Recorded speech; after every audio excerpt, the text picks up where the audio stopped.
Welcome to the Wait a minute.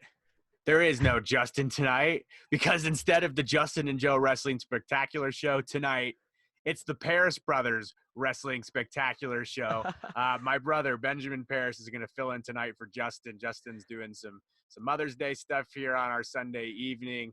Justin did give some predictions and review for the show without watching it. We'll get to that later on in the show, Ben. But we will hear from Justin. But Benjamin Parris, my younger brother, a lifelong wrestling fan. He's a broadcast professional at his high school. Thanks, Ben. I didn't want to talk to myself for an hour, and you're probably the best guy to fill in for Justin. This episode might break the internet because I think a lot of people have been waiting for the Parris brothers for a long time, and with the age difference. What do you mean they've been waiting for the Parris brothers? They had the Parris brothers back when I guess that was 2015 when we called Colorado basketball against Air Force. Yeah, I think so. Something like that, 2015, 2016, somewhere in there. But yeah, I mean, it's 5 years later. It's kind of like the reunion. So here we go. We finally get the reunion show. Okay, so Money in the Bank was tonight. It's got to be the fastest pay-per-view that I can remember in my lifetime. The show started here, 5 o'clock local time, and it was over by, I guess, 7:30. So 2.5-hour show, Ben. I can't remember a shorter episode of a pay-per-view of WWE. Can you? Yeah, that's crazy. And especially a lot of people, WrestleMania 32 and 33 were like really upset that it went too long. And I know those episodes of Raw and the pay-per-views when Roman Reigns was the world heavyweight champion right after Seth Rollins got injured, those went on forever. I know that Survivor Series pay-per-view and the Raw after that, when Sheamus cashed in, those pay-per-views lasted forever. And especially with the start time being at 5 o'clock our time, so 7 o'clock on the East Coast. So starting it earlier and then ending it earlier, and then also it just being shorter in general, it's kind of different, and that's the world we're living in right now. So yeah, why not? Why not? I saw that towards the end of the show where they really wrapped up at the Performance Center and they set it up that we have one more match. I looked at the clock and I thought this is going to be like a 2-hour thing because it was the men's and women's Money in the Bank match at the same time, and we'll get to that in a minute. But it's the whole thing's kind of interesting. I don't know. I guess before we launch into it, Ben, thumbs up, thumbs down. What do you think? Thumbs up. The thing was it was 7:20 when Asuka won, so we have 40 minutes left, and I was like, I think we might see a full in-ring match. I guess the entire thing was like a prelude inside the headquarters, and then I was like, man, this might last for a while, but then that wasn't the case, and it actually did end early. But it was a good show. The matches inside the Performance Center were good. Something I thought about after UFC last night that got some good talk was, what if they started having these in giant arenas? I mean, what would that feel like? I was, just something to think about after UFC did it last night. I think UFC did a lot better with an empty arena because the truth is when you're watching UFC, MMA, it's a pro sport. So the action is the action. WWE and pro wrestling, it's about the entertainment, and the crowd is a part of the show instead of being just, alongside watching with you. So when I watched UFC last night, not having a crowd there actually made parts of it even better than I had enjoyed previous MMA events before. Wrestling, though, you need the live crowd. And I think AEW's done a good job over the last several weeks with having the wrestlers at ringside. WWE at least changed the camera angle, so at least it's facing towards the ramp, and they, Right. They fixed that after the first week. But I hope that if, as long as we have to have these empty arena shows, I hope WWE stays at the Performance Center because it looks pretty clean, and I don't think empty arenas look good. I was watching a UWF documentary on Vice, and Justin and I talked about this on the show on yesterday. They had some empty arenas in those UWF days in the old days, and it just looks terrible. Anyways, all right, let's launch into the show, Benjamin. The pre-show, I don't really know why, but Jeff Hardy and Cesaro, they have a match. It's Hardy's return match to WWE. The reason this is on the pre-show is beyond me, especially after we saw how fast the show was tonight. Hardy beats Cesaro with a Swanton Bomb. Fine match. Nothing really to write home about, but Jeff Hardy is back.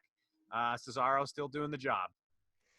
I saw some stuff about it on Twitter, and people were wondering why it was on the pre-show because, all in all, it was a really good match and it was quite entertaining. So, I mean, the pre-show you can see, live on Twitter and YouTube, so that makes sense. A lot more viewers will see the pre-show just because they can watch it. It's a Saturday or it's a Sunday afternoon, and not a lot going on besides Mother's Day anyway. But it was a good match, and that was really pay-per-view material. I wonder if they had the Jeff Hardy name and they knew that people would watch that pre-show for free on Twitter and YouTube and stuff, and maybe they encourage them to watch the whole show. But I don't know. As a wrestling fan, I just was kind of disappointed that they wasted Hardy in the pre-show after they had built. It's not like he just showed up. It's like, oh, Jeff Hardy's back. They had all these video promos for weeks for him, and then they just waste him on the pre-show. And, that's something in the locker room. It's kind of like a locker room mentality as well that people are on the pre-show. And I think at one point the Shield was on the pre-show and they were like, well, F that. I mean, we're never going to be on the pre-show again. And, the Shield was, they succeeded. Everyone in the tag team succeeded. But, people don't take being on the pre-show lightly. So, yeah, especially Jeff Hardy. He's had a few long runs in WWE. Cesaro's been there for a number of years. So, but I guess right now it's also with the cuts and everything, I guess it's really just about, role playing and, just I'm on the pay-per-view. So that's cool. I just don't understand why they wouldn't do a 15-minute match at the top of the pay-per-view with Cesaro and Jeff Hardy and put something else on the pre-show. I mean, they went off the air in 2.5 hours. It's not like they were packed for time. Anyways, all right, so let's move on to the actual start of Money in the Bank. All right, hold on, pause before we continue the episode. I made a little bit of a whoopsie. I forgot to edit in Justin's recap of the show. He didn't watch at the beginning. He was going to predict the show before it happened, and then Ben and I were going to break it down. Anyways, let's go to that right now. My God, that's Justin Core's music. Or rather, just my voice. But still, I am here because with Joe Perez making Twitter friends with every wrestler on the planet, he is breaking up our tag team in a matter of days. So I have to make the most of the time I have left on my own show. All right, now to recap a pay-per-view I have not seen yet, but I can guess pretty accurately what's going to happen. SmackDown Tag Team Championship, wow, just incredible, right? That both the Revolt and the Good Brothers were surprise entrants into this match, only to be fired mid-match. It's all right, they'll land somewhere great. And great to see the team that won win. Just incredible. SmackDown Women's Championship match, Bayley versus Tamina. Strange choice to not even have a match and instead just show a replay of that amazing NXT match between Sasha and Bayley on the mini Jumbotron to try to ignite that feud. But great match, and by that I mean great NXT match a number of years ago. Have you seen NXT? It's pretty good. Universal Championship, Braun Strowman versus Bray Wyatt. What a perfectly strange match here. I did not expect the run-ins by the Sesame Street gang, but dang, Grover can work. Nice win there by the person who won this particular match. WWE Championship now, Drew McIntyre versus Seth Rollins. An amazing match. The finish was, I think, what we all expected, right? But it made sense. I didn't expect Vince would let them work 2 full hours, but word is he got distracted watching Mandy Rose, Charlotte Flair, and Lacey Evans highlights. When he finally came to, though, he was like, is this thing still going? Tell him to go home. And they did. The women's and men's Money in the Bank ladder/HQ matches. Again, some big surprises here. I joked about there being sumo monster trucks on the roof. I didn't think they would actually do it. I also didn't expect that Asuka would be such a great monster truck driver. I did expect that Otis would be such a great monster truck driver. But just when it looked like both of them were going to win, I was also wildly disappointed that they had actually hid both Money in the Bank briefcases on the first floor in boxes addressed to Bill Goldberg and Brock Lesnar, which those two had someone pick up for them earlier today. But I guess we're excited about who Lesnar cashes in on. With Bill Goldberg, though, they'll obviously have him try to cash in on Flair, and she will squash him. All right, back to the Parris brothers. In all seriousness, Joe, thank you so much for making time for a show tonight. And Ben, good hearing you again. Thanks for jumping in here when you were needed. And don't let Joe take you to any barber shops. Not that they're open. J-Core out. First match out there, they're going to start with the tag team fatal 4-way. New Day versus the Forgotten Sons versus Miz and Morrison and Lucha House Party. A wild, fun match at the Performance Center. I was really hoping this would have been, a ladder match before they announced it, but really fine wrestling match, a lot of fun. New Day is the winners, so we'll see where this goes. We've seen that a few times, and something I just really want to put out there. I want to see Xavier Woods wrestle. His video games are quite impressive, but You know, he's only in the ring from time to time, so maybe Xavier Woods will have to defend the title next time. But I think I he's know injured, isn't he? yeah, he's dealt with some injuries. I think he still is, and he might have been for a while, but I think he's out for like a few he's more been out for a months. long while. Yeah, he's got more time. Yeah. But yeah, it was a really exciting match. Really exciting match. You know, the New Day. I mean, how can you not like the New Day? I mean, they've had a great, I guess, gimmick for so long now. It's had to have been like, 3 or 4 years of New Day rocks, and it's awesome, man. I'll say they do these like I guess augmented reality graphics. You know, those big Sure. animation graphics they do. And they had one for the New Day before they came out over the Performance Center, and it looks cool. I just wanted to add that as a note. So, Forgotten Sons looks pretty good in this. Lucha House Party looks pretty good in this. Miz and Morrison looks good in this. So, fun match. New Day wins. Really good opener. Set the tone for a fun show. Next, we have a good promo from Drew McIntyre. He sets up the match, and I started thinking at this point, this is going to be exciting because we're finally going to get a title match that's not going to be 5 power moves in less than 2 minutes. So that was a good setup. And Drew's an intense, believable champion, and he's got a good story arc. He's got the look. And, Vince McMahon said a decade ago he was going to be the future of WWE, and here we are. Yeah, I really enjoyed seeing that. And, all the promos we saw tonight really got you excited. And the championship match, whenever I'm a huge Seth Rollins guy, but whenever you put Seth Rollins in a ring really with anyone and it was exciting. I built it up and set up for a really good match later on in the night. Also, Lacey Evans cut a promo, which is funny because clearly the Money in the Bank main event had to be, it was pre-taped. There's post-production on it. There's music under it. So it's funny because they probably asked the talent to send a promo for tonight after the match has already been shot and they already know who the winner is. So, Baron Corbin had one later on. So Lacey Evans, though, she has a good promo there too. Okay, so the next little segment is one of the most entertaining bits of the night. R-Truth is out, and he's rapping, and he's doing his whole bit, and you assume, he doesn't know that, he's in an empty arena, and sure enough, Truth is doing his whole gimmick. He's doing his whole rap. He's shouting out to the fans. He's doing the call and receive with the fans as he'd do in a packed arena, so it was very funny. MVP comes out, who I thought, by the way, he retired several times on WWE TV in the last few months. So I guess MVP is back. Also, I loved his gear tonight, the Wakanda Forever. Really, really nice outfit tonight from Mr. 305. Anyway, I've missed him. I'm glad that he's around. He's in the Florida area, so we might as well book him to work at the Performance Center. I've always loved MVP. I've said on the podcast a few times that when they brought him onto SmackDown, the way they brought him in as the hottest free agent and all that, I love that.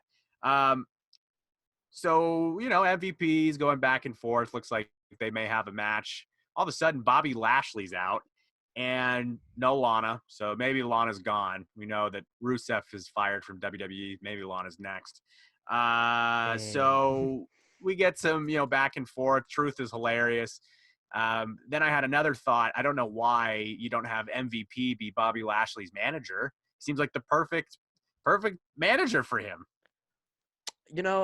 And I thought this match might have been better on the pre-show if it was just R-Truth and Bobby Lashley, but I guess MVP might have been the aspect there on why it's on the was on the main card. But I mean, it wasn't anything too exciting. I mean, MVP's back. There's going to be a lot of developments with that, but that's with R-Truth, except if it's a ladder match with a few other people, if it's more than a one-on-one match. It's not super exciting. R-Truth coming out is always cool. His what he did with the 24/7 title later on in the night was pretty funny. He's a funny character, but in the ring, I mean, it's not the most exciting thing, and that's not what I look forward to when I see pay-per-view. I disagree with you. I think R-Truth's a good worker. He's the first African American NWA champion. He was a longtime TNA guy. R-Truth, Ron Killings. He documented. He's Vince McMahon thinks he's hilarious, so that's why he gets a lot of TV time. But he's a funny guy. Anyways, also I wanted to note that Samoa Joe, or as I wrote, Samoan Joseph in my notes, good commentator. He was calling this match. Really liked Samoa Joe back out there. It's only a matter of time before he jumps off commentary and just assaults someone to set up a feud. Good to see the big Samoan. I liked how he did the Seth Rollins match because they had I think it was a Hell in a Cell match or something a while back, something like that. But when Seth Rollins and Samoa Joe wrestled, just to see that from a different angle is kind of interesting to me. I think tonight, Samoa Joe is kind of playing the Daniel Cormier role from UFC last night. Not to the same extent, not nearly the same extent. But Right. when I listen to Samoa Joe, it's like, oh, it kind of reminds me of DC. Anyway, so this set up a match. Lashley and R-Truth have a short match, and Lashley wins with a spear. So, fine. That moves on. That kind of kicked the can down the road. That's not why anyone tuned into the show tonight, but it was something. It was something. Right. Then they do a video package for the Real Heroes Project. And I just wanted to know, this is really cool. It's across sports and pro wrestling and entertainment, where it's mostly, to be honest, outside of pro wrestling. It's athletes are taking their jerseys, pro athletes are taking their sports jerseys like the ones behind you, Ben, and they're covering up their name, and they're putting the name of, a first responder or a nurse or a doctor. John Cena, he covered up his name on his gear and he wrote somebody else's name. But anyways, I just thought this Real Heroes Project is cool. I've seen it on social media for the last few weeks or last few days. And just wanted to say, I like that. Thumbs up. Yeah, that was a big thing for National Nurses Day, whatever it was, on Wednesday, I think, or Tuesday or Wednesday. But yeah, seeing guys like Christian Yelich, a lot of guys in the MLB doing it, some NHL players. I think Wayne Gretzky might have even gotten in on that. But yeah, that's really cool, and that's it's nice to know. I mean, for first responders who are getting attention for all the wrong reasons right now, but they're doing inspiring things. But you wish it wasn't happening. But for those guys to get recognition from people that they look up to, and it's kind of a vice versa thing, because you look up to athletes as you grow up and when you go as a fan, but when you have the athletes looking up to you, because first responders are very important, almost the most important people, those frontline workers against this pandemic. That is really, really cool to see. Yeah, so I like that Real Heroes Project. Next, we got that Baron Corbin promo from home. We mentioned that earlier. He must have cut that after knowing the results of the match, which is funny. Bailey's out with Sasha for a promo. They keep teasing the real, Bailey's kind of abusing her friend Sasha here, and so they're not best of friends right now. They're still never buddy. Seen that before. I mean, yeah, we've been asking for years. Can someone just do something? I mean, whatever happens off screen happens off screen. They're obviously great friends in real life. Bailey and Carmella are friends or whatever, but like, can someone do something, man? Because like, you thought it might have happened because you had a team bad thing a while ago when you had Sasha Banks and Naomi and Tamina, and they were against Bailey. So it was like, oh, we might go up against Bailey, and Sasha Banks was like, nope. So, you wish something different would happen, and it seems like you get to almost tipping points like this where something might happen, but then it just nothing really develops out of it. I don't know if WWE backstage pulls out of it, if they had ideas for it, and you got to guess that somewhere it was said that, one or the other is finally going to turn each other. But then once they both turned heel, yeah, it's just escalated everything. And, I think at some point or another, someone's going to have to turn on each other. And we'll have to have a good Bailey and Sasha Banks championship match at some pay-per-view. And whoever's not the champion at that point will probably have to win. So that will be an exciting match whenever it happens. And especially if they're both heel, that would be really interesting. So what do you think, SummerSlam? Yeah, well, here's the thing, and something I want to talk about with the briefcase is these big, especially with the briefcase. I think they want to save the briefcase for when they can have fans in the arena, because the Money in the Bank winner coming out is the biggest pop of the year every single year. WrestleMania with Seth Rollins is the biggest pop of all time. Wow. It's one of the biggest pops of all time. It's a big one. I don't know the biggest. It is one of the biggest pops of all time. I think you want to save these guys. I mean, you don't want to have a dumb cash in. I mean, on a SmackDown or a Raw, it's kind of dumb. And there's probably more people watching pay-per-views now more than ever. So if you want to cash in when you can't have fans, it makes sense because there's probably more people watching than ever. But to have fans in the arena for a cash-in is a really big deal. And, it's going to be looks like we lost. Oh, he's back. It's going to be a big thing for SummerSlam as well. If you want to have these really big matches where the crowds are into it, you're going to try to save it. And I think I said it in the last episode I was in for WrestleMania. I hope people are back for SummerSlam, and we can look forward to that. Doesn't look likely, but we'll see. I don't know where they plan on having SummerSlam. It's supposed to be in the Barclays Center or whatever. But, the CDC or whatever happens, everyone wants to have things outside. And I know graduations are being planned outside, which aren't nearly the scale of pay-per-views, but, you know, a lot of high school graduations across the country have been moved from inside locations to outside locations. So maybe, if all things go well, maybe we'll have an outside SummerSlam, and we also didn't get to have our outside WrestleMania. So you never know. I think a good option too is just do it on the roof of WWE headquarters in Connecticut. We'll get to that later on. Okay, so that was all. The Sasha Bailey was the setup for Bailey versus Tamina. Bailey and Sasha come out, and boy, we just saw them in the promo, but I just was thinking as they're coming down the ramp, so edgy, so edgy. They are very edgy people. She cut her hair. She got her hair. She got the Karen. It's like she got the Karen cut. It's the rebellion teenage age, man. There's people cutting their hair and dyeing their place all over high school. So she's rebelling from her parents. Bailey and Tamina have the match you would expect them to have. Fine match. There's a few points where I thought maybe Tamina's going to win here. She didn't. Bailey wins. Fine match. After the match, though, Tamina didn't take a ton of damage in the match, and so Bailey kind of rolled her up and got the pin, but Tamina right after the match scoops her up and is going to slam her down. Sasha makes the save for Bailey. Makes you wonder, maybe one's being a better friend than the other.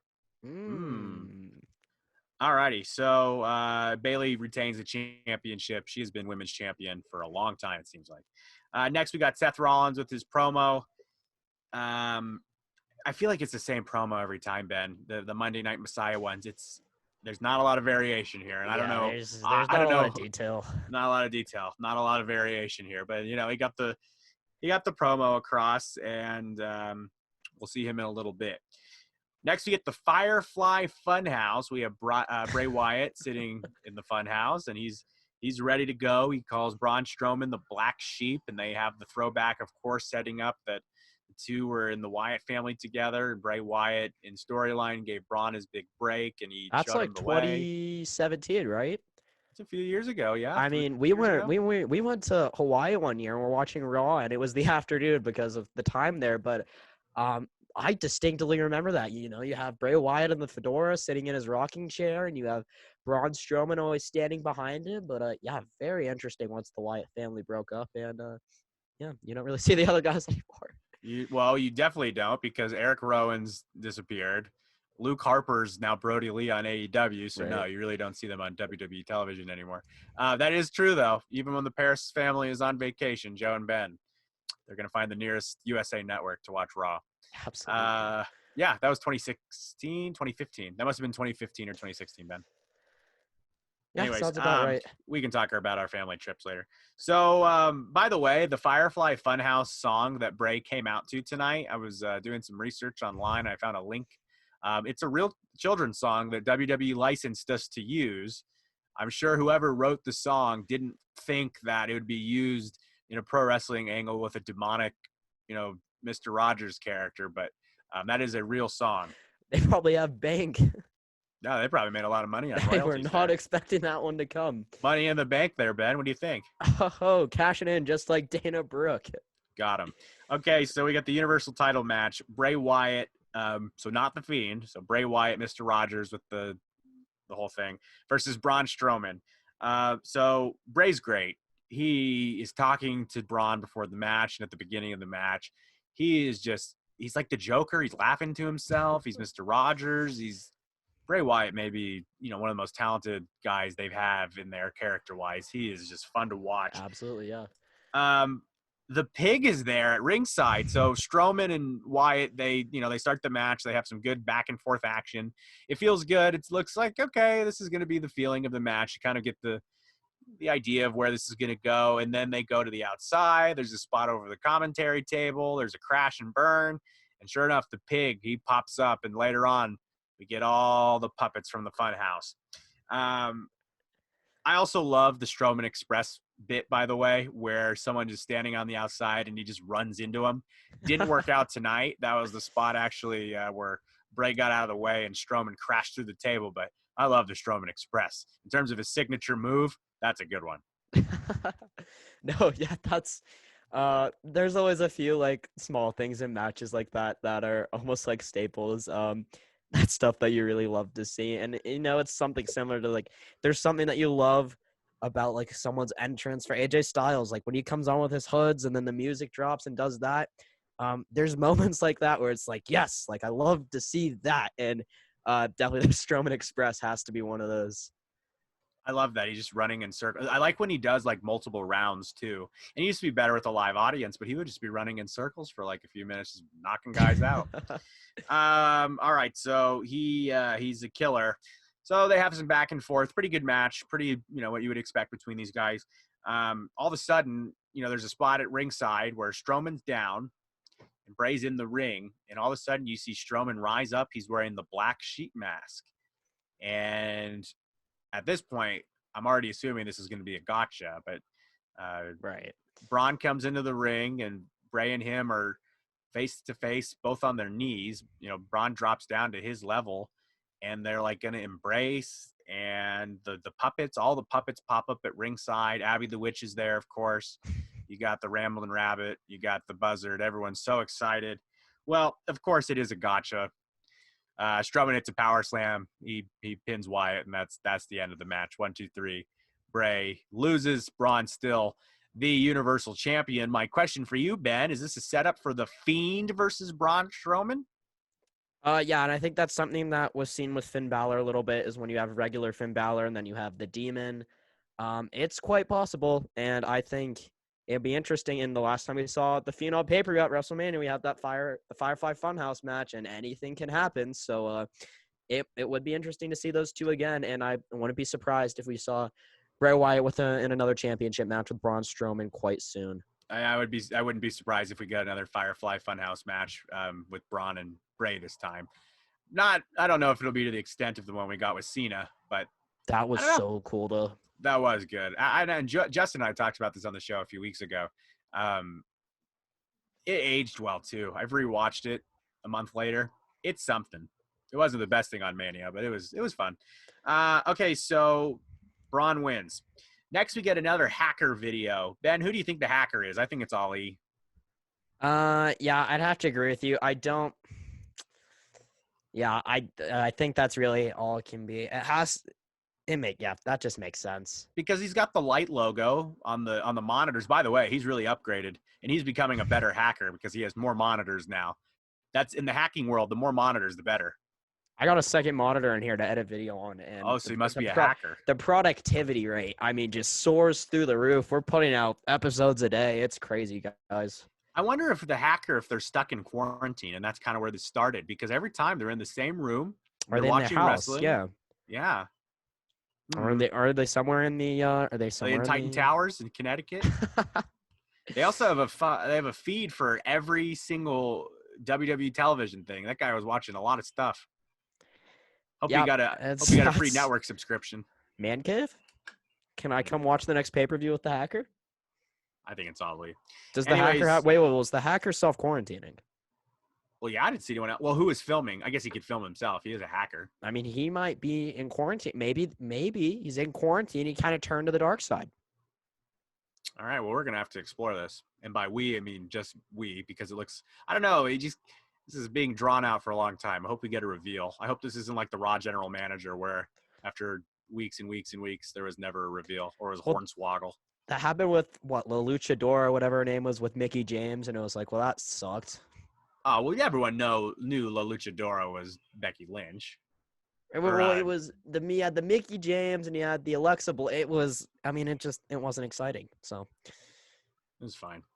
All right, next we got Drew versus Seth. Ben, take it away. What do we see in this match? Well, when you start off, the Seth Rollins entrance just isn't the same without, the burn it down's okay. It's just that one beat. You don't need the burn it down, but kind of iconic, and especially with heel Seth Rollins, because if you go to 2015 or 16 Seth Rollins, that sounds iconic, and you have heel Seth Rollins, and you have the laugh and the suits and the gloves and everything like the first time Money in the Bank winner Seth Rollins. So it's a different type of heel Seth Rollins. I wish we had old heel Seth Rollins, but I'll let you get to the logistics of the match, but when you get to the ending, that was really interesting to me, and you can go over the details of that. But the thing that was really interesting is like, okay, Rollins is going to bring this chair in, and they're just going to drop it. It's like, okay, like that was a waste of 2 minutes. Like, what was What was Yeah. the plan there? So, and I was like, well, maybe he'll hit the ref. Maybe something will happen. Like nothing happened, and it was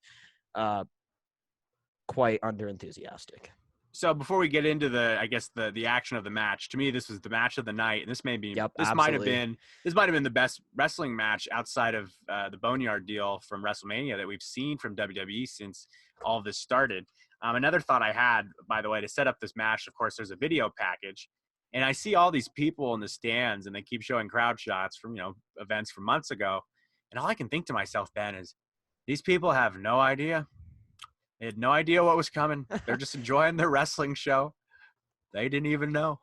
I saw a tweet a little while ago that WWE wanted to have a limited amount of people in for WrestleMania in the Performance Center. It didn't end up working out, but the guy who wrote the tweet had been to every single WrestleMania, and someone from WWE contacted him and said, hey, we want you to come to this. So before whatever Florida or the CDC, whoever said it, they wanted to have some type of fans in there. And the thought is, if you have between 20 to 50 fans at the Performance Center and they're social distancing, whatever, what does this look like with limited attendance? I mean, and that's something that I thought about. I mean, it's pretty much just downsizing, but if you have, like 20 people in there, that would be quite interesting.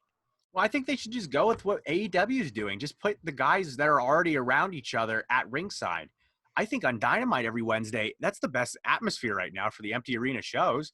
I will say I enjoyed the UFC show without fans more than I enjoyed most AEW events that have been going on. And that's just, the truth is, it's hard to beat live sports action. And pro wrestling, for what it is, it's simulated sports. It's sports entertainment. Right. And I love wrestling. I think wrestling, for the most part, is better than sports a lot of times. It can be, but it's tough to beat. It's tough to compare them. Every match should be a lumberjack match going forward. And really, that's just the bottom line. It's possible. Okay, so Drew versus Seth. By the way, also Seth and Bray, they have the same reason for wanting to win the title from their opponent. They think it's a burden, or they think it's hurting them that they're holding it. I don't know. It's just weak. They must have talked to each other though. So keep an eye out for that. It's a little weird. And I was like, Seth Rollins could have so many reasons to win the title, especially at Money in the Bank, because of when Ambrose cashed in on him. Like, there could have been so many different reasons for that being a title match, and the reason that was it was a little weak. So, by the way, the best part of this match, the best spot there's a flip from the corner from Drew, which was great. So Drew's wrapped up in the corner on the turnbuckle with Seth, and this is in the back left on, if you're watching on your screen, is on the left side of your screen, and he absolutely launches him from the turnbuckle. Flying. Seth did a amazing, just fly through the air, explosion, crash and burn. That was probably, to me, that actually might have been the best spot of the night. Yeah, Seth Rollins' athleticism, and we've known this for a long time, his athleticism is absolutely next level. Every single time you see it, it's exciting. It never gets old. You almost expect to see something that athletic from Seth Rollins, but you never really know what it is. But the fact how he just pulls this stuff off night in and night out, stuff like, frog splashes, stuff like that, these flips and all this, just the athleticism from Seth Rollins is unreal. Yeah, he's an amazing talent. I feel like he may be stuck with a stupid character, though. I'll just say, when they did this with CM Punk, I liked it a little bit better.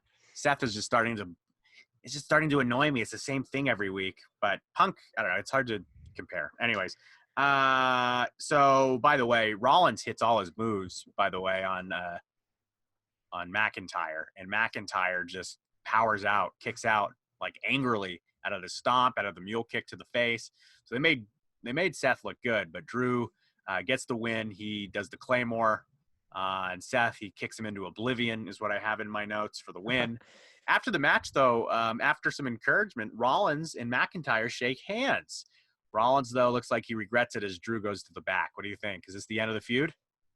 It might have to be, and that's usually what the handshake signifies, but you really don't see that a ton with heel characters involved unless, they're about to, low blow, something like that after the handshake. But I was like, okay, like, what's next? Like, they're shaking hands. Like, when's Seth gonna kick him or punch him, whatever?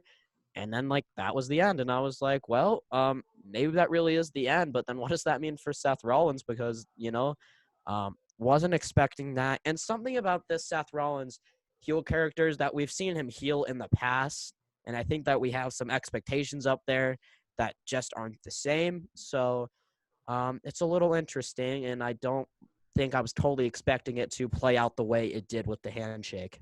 Yeah, that was interesting. Actually, I did. So I watched it with Haley, and I had to ask Haley, "Did they just shake hands?" She said, "Yeah, they did." Huh. Okay, I guess they shook hands. After this match, so Drew wins. Drew's still champion, still WWE champion. After this match is the best moment of the night. The video game commercial? Or after that. I'm talking about the okay. Well, I'm talking about this. Yeah.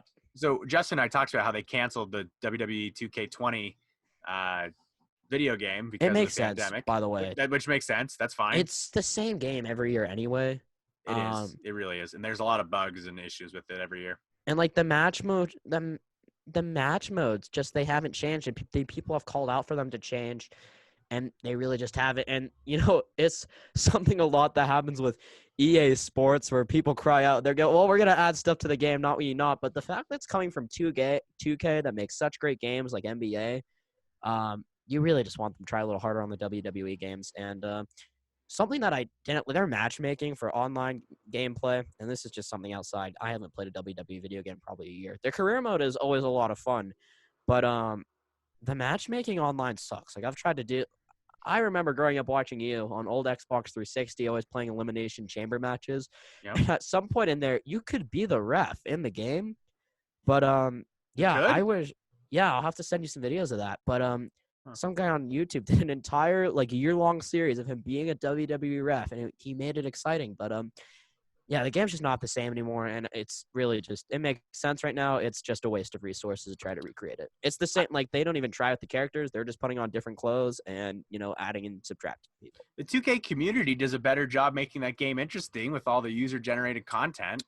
And this is just a video game thing in general. That's where EA Sports lacks, but except for you can't share anything except for rosters. The thing in 2K games, you can download arenas and apparel and logos and all of this stuff that you can't get anywhere else. Like you always have the most recent apparel because someone's always going to go on there after every pay-per-view and add the newest apparel, and you can download it and have 20 different outfits for your characters. It's like, dang. For free, by the way. Right. That's why 2K Sports is better than EA in sports video games because their community creations are absolutely superior.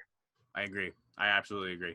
Anyways, the point of this is that WWE is going to have a video game still this year. It's going to be called WWE Battlegrounds.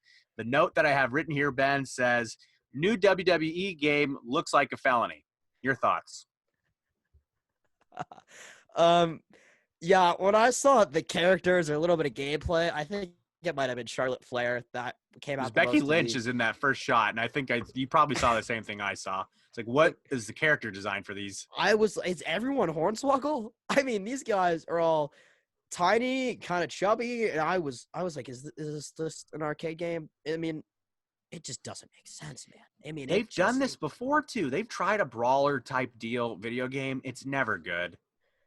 I mean, I guess, if I'm making video games, the mentality right now is, well, let's try anything because no one else has anything better to do, and we can try whatever we want. But, dude, this sucks. Well, this has got to be a game that they already had made. Well, that commercial makes me hate it even more. And I was like, you're just recycling ideas. I mean, for a company that's been for as long as they have, and they've made video games for as much as they have, it's a select percentage of your total wrestling audience that's even going to play the games. I mean, I don't know, man. I mean, that's a game that I think a younger audience, maybe even than me, is playing. I mean, there's kids in elementary school watching WWE, and there's kids in middle school watching WWE, and it's like, man, what are you trying to do here? Who's the market for this? Yeah. To me, Ben, I think this is a better game that they just put out on iPod or iPhone or whatever. This is coming out on mobile, right? Because there's no way you're making this into a console game. No, this is a console game. What do then at that point, it's just old style arcade when you're pressing A, B, and moving. I mean, I don't know what you're trying to compete you can still do a good game with the limited control set, but I mean, just what are you trying to do? I mean, it's okay. So 2K is still making this, Ben. So this is right. Yeah. So this is for console. I'm just saying, I think it would have been better served on the mobile platform. WWE's mobile games have always kind of lack. Their super card game is a style of game that only a select few like. It's kind of like fantasy sports to a degree. I mean, I've never personally really been able to do it. But WWE made pretty much the 2K series of games like they have on the Xbox and PS4 for the phone, and they never updated it. So, I mean, like Bad News Barrett is in that game. Old Roman Reigns is in that game. But, like, that game, I think that might have been their peak for mobile. I think I downloaded the first WWE 2K game I think I got it on my iPod Touch when I was in high school. Right. And I was so excited. And I paid like $15 for it, 10 or $15, which was a lot of money. The most I'd ever paid for a mobile game was SimCity at $2.99. So, $10, that was a lot of money. It was terrible. I pretended that I loved it because it was cool to be able to have WWE video game with me on the bus and at school and at the park, whatever. Bad game. Yeah, the best thing about that game was definitely you could use chairs and kendo sticks, and there was cage matches, but that was really their peak, and it still wasn't really that good. So let's just drop it. The first actual wrestling mobile game that I got really into was a TNA game. Yep. TNA lockdown game. It was okay. It was fine. It's hard to master a mobile game. I mean, that's all that can really be said. I mean, it's hard. I know they're trying, but yeah, it's a hard spot to be in. It is. Okay, let's what else we got here? Okay, so we have R-Truth out for a promo, and the comments I write here is R-Truth has brain damage. Whatever, I love it. Truth thinks that he beat MVP in his match, and that he's going to challenge Tom Brady for the 24-47. You can see it behind me. I mean, at this point I lost it. I loved Rob Gronkowski, Tom Brady. When Gronk goes to WWE, I'm ecstatic. But then the whole NFL thing, they're not on the Patriots anymore. We don't have to talk about it. Not super happy about it. Tom Brady and Gronk are both in Tampa. They're pretty close to the Performance Center. But yeah, that's what I'm saying. I mean, these guys could pop into WWE TV any day now, and favorite thing, maybe not. My favorite thing that I saw you're right. Tom Brady's tied up in golf with Tiger Woods right now. But that's right. Something that I really liked was somebody on Twitter was like, these guys, they could show up to an NFL game. Rob could spike a ball in the end zone after he scores a touchdown, and they get pinned. I mean, that was my idea. Yep, there's that was my thought. No way this would happen with the NFL or anything like that. This guy's gonna run on the field and pin the guy. But if there's any way that we can do better, because with the 24/7 we saw, I mean, there was Carmelo and R-Truth. They were golfing one day. They did stuff on the airplane one day. If you can make this a legitimate thing that's more than a 60-second YouTube video that happens on WWE TV. Ben, it doesn't have to happen on WWE TV. It's going to happen on Fox. Oh, NFL on Fox, and they have SmackDown on Fox. So I bet you on a Fox game, all you got to do is, and Tampa's on Fox. Tampa's in the NFC. They get a lot of Fox games. All you got to do is pick a home game and have Gronk, do something at halftime or going to the locker room or after the game.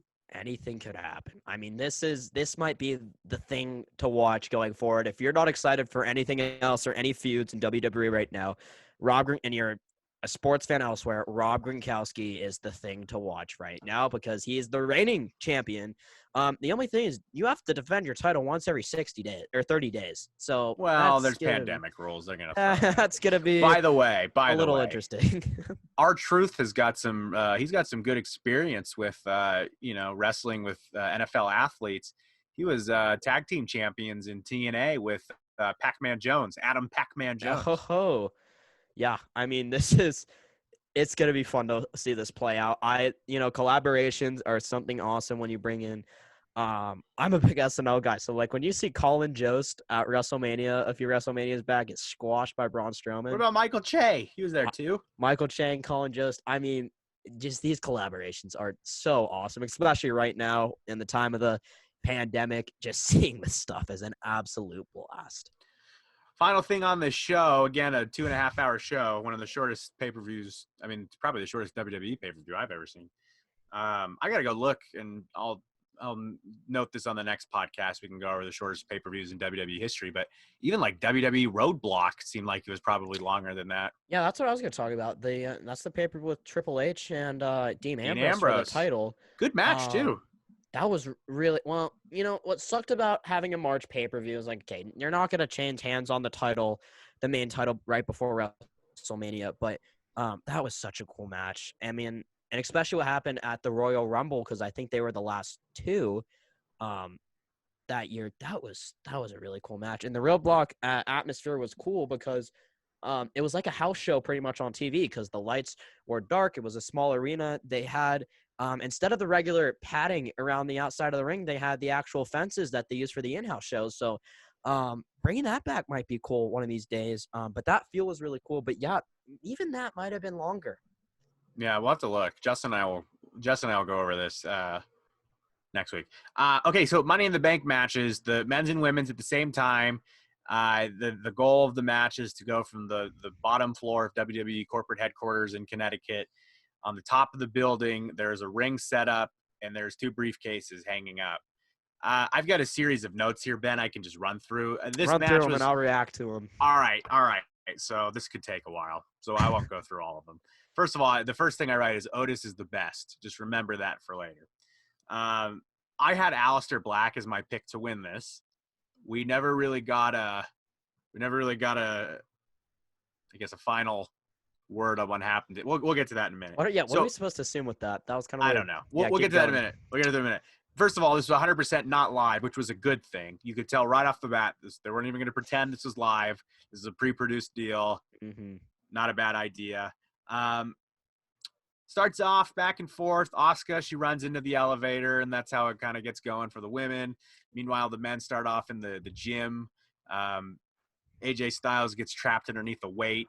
Well, right before that, Corbin throws that thing at the wall, and I was like, dude, that's awesome. Like, that's something that a lot of people smashes probably... the window, a lot of people probably want to do that at the gym before, and you know what? That was pretty awesome to see. That was cool.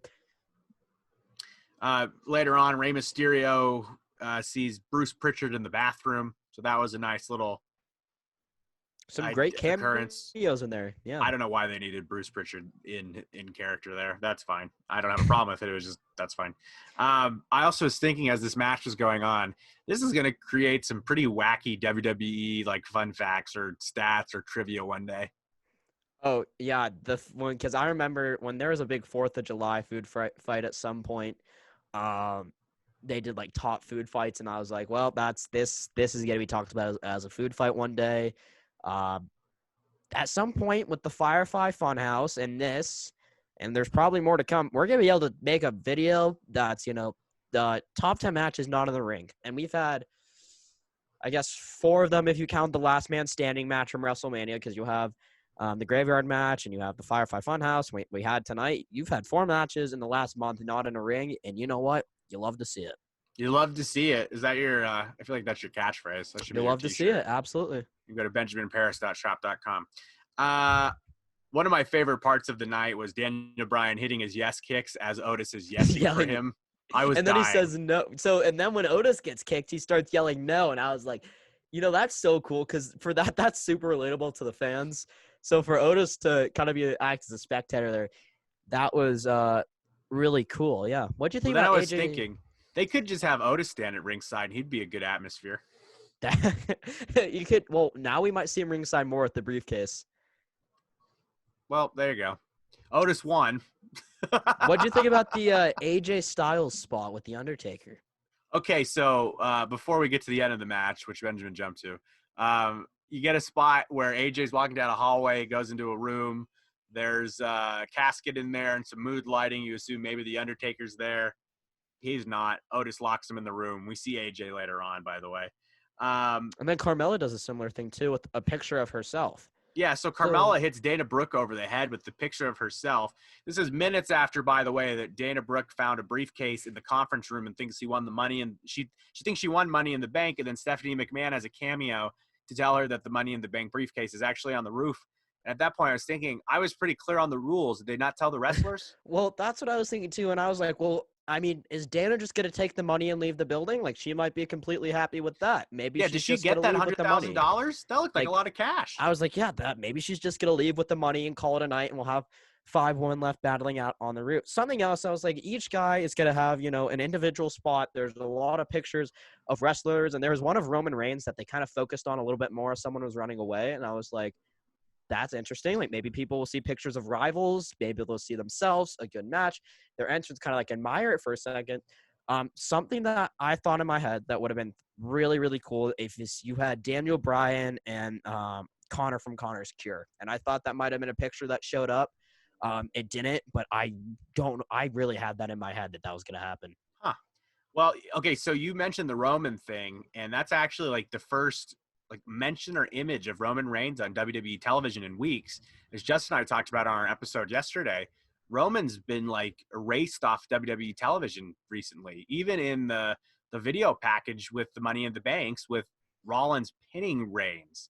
They just edited Roman Reigns out of that video package. So we finally see Roman on the wall. So that was that. Okay, so this is great. There's a close-up shot of Paul Heyman sitting at a table. It looks like he's at a buffet. There's a ton of food, a big spread. All the women and all the men end up somehow in this one room, even though they're all over the building. Now they're all together again. And Otis starts a food fight. I don't know if this is better than the 4th of July food fight. I can actually tell you it was worse than the 4th of July food fight. Yeah. I saw Shayna Baszler throw in some pretty weak food shots. Yeah, Otis taking the bite of the sandwich was the big take. I mean, Otis was – the guy's just so relatable, man. I mean, he was just taking a quick break. He went to the cafeteria and had the little pie bit. Gave Johnny Ace a pie in the face. It was awesome, man. Something that I don't really like, and Otis hasn't really witnessed as much, but it's more with Nia Jax. It's like, okay, we get it.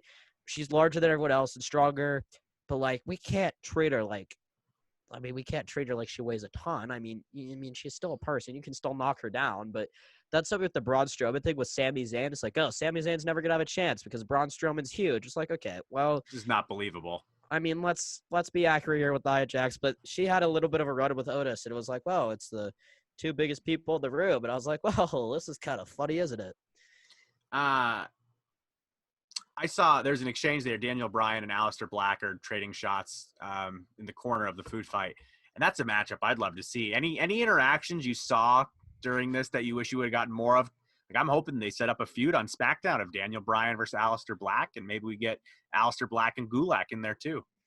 Yeah, I think there's a lot of stuff. It was almost like a mixed match when you get to the end with Asuka and Corbin, but yeah, this one match with these 12 participants can set up a lot of things for the future.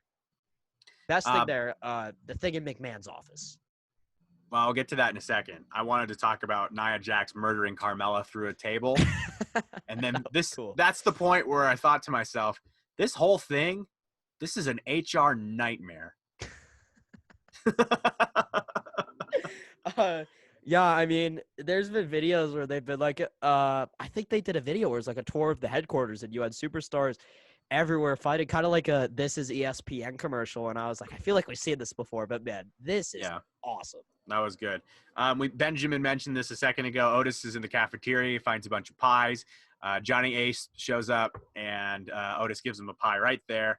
Also, we find out that they do a spot where someone's cleaning the floor, and the women run through, and Dana Brooke is the last woman to run through on the wet floor, and she ate it. It looked like it hit her head hard. Yeah, that looked like it hurt. Might have been a little bit too much. For the guy, now you always wonder, because my thing is WrestleMania 30 with Triple H. You have Sasha Banks, Alexa Bliss, and Charlotte as his people. They made the cameo, but you didn't really know it was them. Part of the entrance. Right. So who is the cleanup guy? Is it someone from NXT we haven't seen yet? Do we know who this is? Maybe that guy's gonna come back in 5-10 years. Oh yeah, he was in the Money in the Bank ladder match as the janitor, and he got a big promotion at WWE. That's gonna be a future world title holder for sure. AJ escapes the room and he ends up finding Daniel Bryan somewhere in the headquarters. They're fighting, and Benjamin, they fight into Vince's office, or it's not his office. They fight into an area where Vince is working with a big dinosaur skull. How did AJ get out of the way? And he asked Ray for help, and it just didn't happen. I need some explanation of how AJ Styles got out of that. Because man, AJ But Styles survived death, Benjamin. He can do anything. that was You know how he's the phenomenal AJ Styles? he had like a PTSD flashback. He and it should was be hilarious. the invincible AJ Styles. Forget phenomenal. But yeah, that bit in Vince's office, and I text you, it's like, I need to hear Vince say you're fired. And I thought he was gonna say get out or you're fired, and like the Vince McMahon voice, but he was just like, get out, and they like stopped fighting and rearranged and pushed in the chairs, and then Daniel Bryan was like, oh, you're the one who pushed in the chairs. I mean, that was a great spot, man. Well, after those guys leave the conference area, Vince turns around, he writes something on a piece of paper. What do you think he wrote? You know, yeah, the fact that we see that. Hope someone doesn't get future endeavored.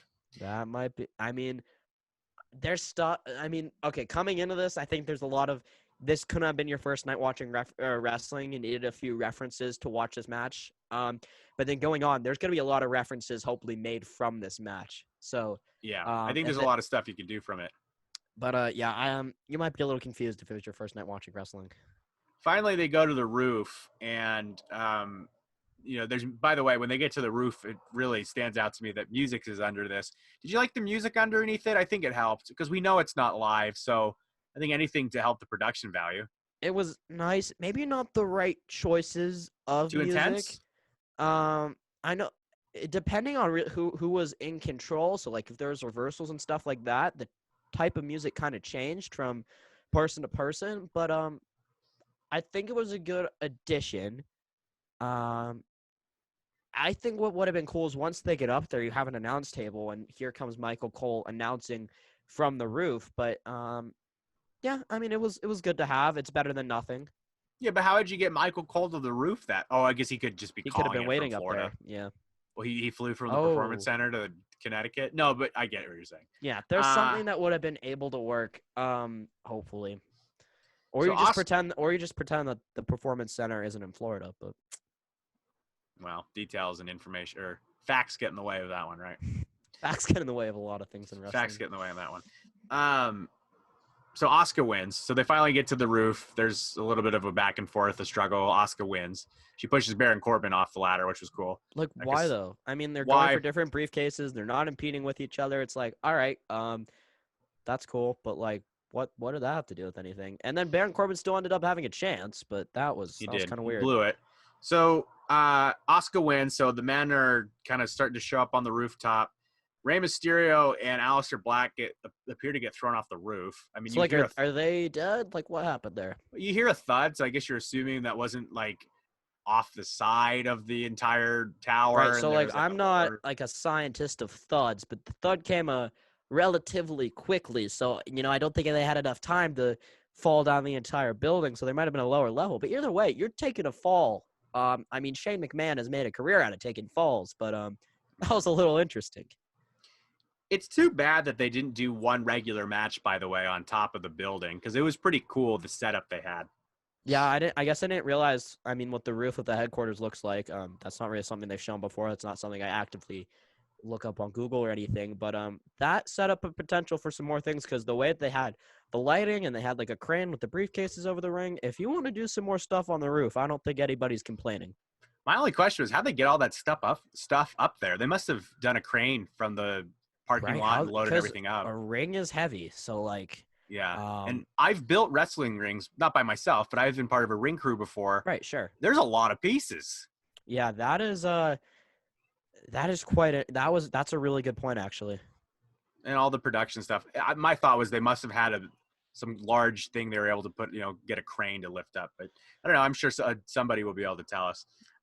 Okay, so the match is starting to come to an end. AJ and Baron Corbin both end up on the ladder. The spot is they both end up with the briefcase in their hands for a moment. Benjamin, what happens? I mean, AJ Styles is a big football guy. He likes Georgia. But I mean, Corbin gets whacked by the guitar by Elias out of nowhere. And literally out of nowhere. But then, AJ, the number one rule of football is just keep your hands on it. You can't fumble the ball. The Georgia Bulldogs never fumble the ball. They're the best in the country, one of the best in the country, and he fumbled the briefcase. I mean, the briefcase. He's going to be very upset with that. We're going to have to watch some film, break that down. Okay, but who caught it? Otis catches it. And you know what?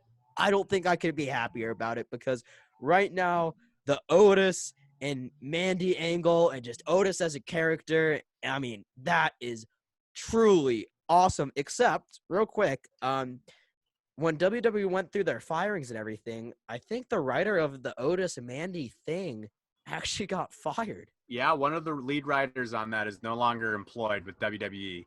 But My they question, still took it that direction, which is really, really cool. it is cool. My question for you, Benjamin, is, we're going to have Otis now as Mr. Money in the Bank. Do you get the feeling that Dolph Ziggler is going to somehow end up as Mr. Money in the Bank? Ooh, that's a great point. I mean, Because think about the times in the past where guys have been challenged for their briefcase and lost it. Edge and stole a and briefcase. that could also be the end of Mandy Rose. That could be the end of Otis and Mandy Rose. That could. Here's be, what I want. Can I give my free booking? I Go want to for it. do Yeah. a hair versus briefcase match where if Ziggler loses, he has to shave his beautiful blonde hair, his hair that he's so proud of, his long Shawn Michaels hair. And if Otis loses, he loses the briefcase. That Yeah. to me, that is a high stakes match I want to see. And Dolph Ziggler's been involved in a few of those, and one of them I like is he put his career on the line against The Miz for the Intercontinental Championship, and those matches are an absolute blast. That was a good one. So, yeah. Oh, yeah, Money in the Bank. We've got Mr. Otis. He is Money in the Bank winner. Asuka wins the women's match. Super short pay-per-view right after the Undertaker documentary came on, The Last Ride. I think Justin and I will break that down a little bit as that comes out. Benjamin, we're wrapped up here. We finished Money in the Bank. I know a lot of people want to go watch the Michael Jordan show, other stuff. Final thoughts on Money in the Bank before we wrap up our post-game show. My prediction is whoever ends up with the men's Money in the Bank briefcase is not cashing in on McIntyre or Strowman. I just don't see those two getting cashed in on. And then also for the women's one, I don't think Bayley's getting cashed in on. But there could be something where Sasha causes it, something with Bayley. But I think that's something as its own that Money in the Bank might not want to get in with. So it could be interesting. Something that I've thought about a million times if I watch wrestling. If R-Truth wins the Money in the Bank, he'd be the guy who would like cash it in for like a 24/7 or like a USA or like the US title. Yeah. It'd be hilarious. I mean, It it would. just would be a world title match. But I don't think Braun Strowman or Drew McIntyre losing to the Money in the Bank. And after Carmella cashed it in so fast, I hope the holders of the Money in the Bank hold it for a little longer than they have in the last couple years. I hope, maybe we get a 4 to 8 month thing would be pretty cool. I don't want to put the cart before the horse, but Otis has the Money in the Bank briefcase. He is a breath away from being Universal or WWE champion. Benjamin, to finish off the show, and also we have a bit from Justin we have to get to also. Actually, I'm going to ask you a question. You're going to think about it. We'll go to Justin real quick, and we'll wrap up with that. All right? All right. So my question for you is, Otis, Mr. Dozer, a guy who I'm very proud to have seen in Colorado, is he a good world champion, or does he make the world title a joke? So think about that question. Now that he has Money in the Bank briefcase and he ostensibly could win a world championship, what do you think about that? All right, so of course, Justin, as we mentioned at the top of the show, he couldn't make it tonight. That's why Ben's sitting in. Thanks again, Ben. He did, though. He's going to give a recap of the show that he didn't watch. He's gonna break that down for us right now. Justin, we go to you. Hi, me again. As you may remember earlier in the episode, I didn't edit this correctly, so we're just gonna go right to Ben's answer to my big question. All right, Ben, what do you think? Mandy Rose is a huge factor in this. If she stays on her side, if Mandy Rose is there, it is a pristine title, and I think that Otis's character himself maybe might not be able to do it, but the way he's been built up and the people around him, it's gonna work. And now the fan base is behind him. I mean, you get charges like Rusev Day, huge charge. The fan base was behind you. Otis has been on a charge, and he has the support of the WWE universe. So you know what? I think that if he wins the title, we could see some awesome challengers come out of it, and the WWE or Universal Championship is going to stay as pristine, if not even more pristine as ever. I think Otis is going to do some great things for some world championships. I love Otis. I hope he becomes world champion and he never drops the title. He's entertaining. He's a hell of a wrestler. By the way, he's also, and Justin and I have talked about this, but he's a real mat wrestler. Like, Otis is a real wrestler. He's an entertaining guy. I really like him a lot. I think he would be a great world champion. You got to develop it. I really like him and Mandy Rose together. Yeah. It's an exciting thing. I hope we get to look back on and say they handled that one right. All right, Benjamin, I'm going to steal a page out of someone else's talk show. I'm going to give you 30 seconds to talk about whatever you want. I'm going to put the clock up here. 30 seconds, Benjamin, to end the show. Clock starts now. Yeah, I guess I just want to say thanks for having me on tonight. It was great to talk about wrestling with my brother. Great show, good Money in the Bank. Kind of short, though. If you could have added some other matches, there's some championship matches that we're missing. I mean, no lower card matches, no woman tag team title, not the Raw Women's Championship. So that would have been cool to have. But overall, I enjoyed it. It was good to have on this Sunday in May. And once again, Jenks, thanks for having me on, Joe. Oh, that was perfect. That was pretty good, Benjamin. Not bad. All right, well, Benjamin hit his cue, so we're going to hit our cue. We're going to get out of here. Ben, thanks for joining us tonight on the Justin and Joe Wrestling Spectacular Show. We'll join you next week on Saturday. For now, though, we'll step aside. We'll see you next time. Stay spectacular.